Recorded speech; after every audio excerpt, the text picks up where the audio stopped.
في زمن تتسارع فيه الصور وتبهت التفاصيل، يبقى الخط العربي فناً لا يشيخ، حارساً للهوية ومرآة للروح. ومن بين الحروف التي تنبض بالحياة يبرز اسم كرس عمره ليمنح الكلمة شكلها الأجمل ويعيد للحرف هيبته وضياءه. هو أستاذ الخط والزخرفة والتذهيب، وفنان جعل من الجلد الطبيعي صفحة نابضة بالفن ينقش عليها الحروف كما لو كانت ذاكرة حية تحفظ الجمال من الضياع. بين أنامل خبيرة وصبر طويل تتحول الخامة الصامتة إلى لوحات تنطق بالفخامة، وتتحول الحروف إلى زخارف من نور وذهب. هنا حيث يلتقي التراث بالإبداع والحرفة بالشغف تبدأ الحكاية.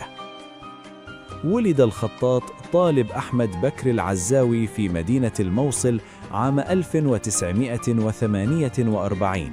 في مدارسها أكمل تعليمه الأول، ومنها تخرج في الإعدادية المركزية، ثم واصل دراسته في معهد المعلمين ليبدأ طريقه معلماً وفناناً في الوقت ذاته.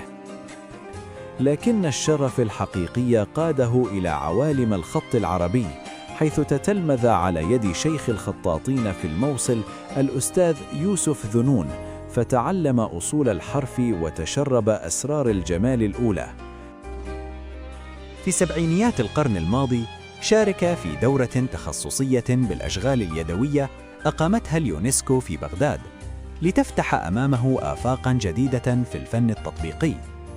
أسهم بعدها في تأسيس مركز الأشغال اليدوية في الموصل، مشرفاً فنياً ومدرباً لأجيال من معلمي التربية الفنية لأكثر من 30 عاماً.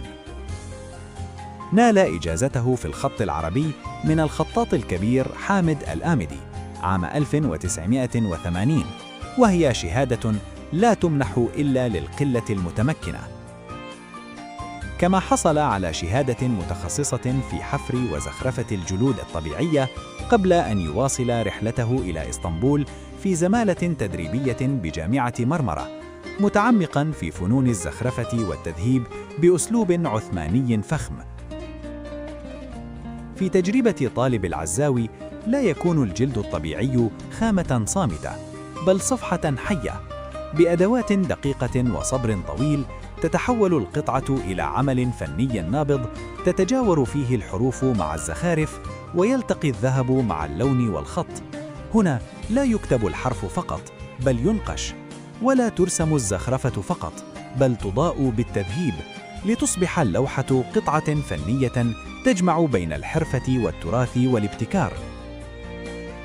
إلى جانب تجربته الفنية، أعد العزاوي كراسات تعليمية متخصصة في الزخرفة النباتية والأسلوب التركي والخط الكوفي المربع، وأسهم في إعداد دروس لتحسين الكتابة للأجيال الجديدة، جمع بين الإبداع والتعليم وبين الموهبة والتأصيل العلمي، فكان فناناً ومعلماً في آن واحد. بعد تقاعده عام 2000 تفرغ للفن، ودعي للتدريس في معهد الفنون الإسلامية بجامعة نلقا التطبيقية في الأردن، محاضراً في الخط والزخرفة والتذهيب. ومن هناك اتسعت مشاركاته في ملتقيات ومعارض دولية في الشارقة والقاهرة وبيروت والجزائر وأبو ظبي، مقدماً ورشاً ومحاضرات أكدت حضوره الفني عربياً. صدرت عنه مؤلفات توثق تجربته ومسيرته، لتبقى شاهداً على رحلة طويلة من الإبداع والعطاء.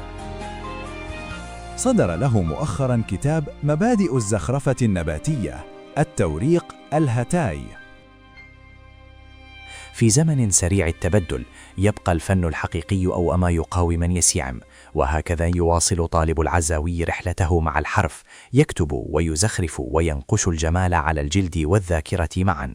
تجربة تمتد لعقود، صنعت من الصبر إبداعا، ومن الحرف رسالة، ومن الفن إرثا لا يزول. هنا لا تنتهي الحكاية، فكل لوحة جديدة هي بداية أخرى.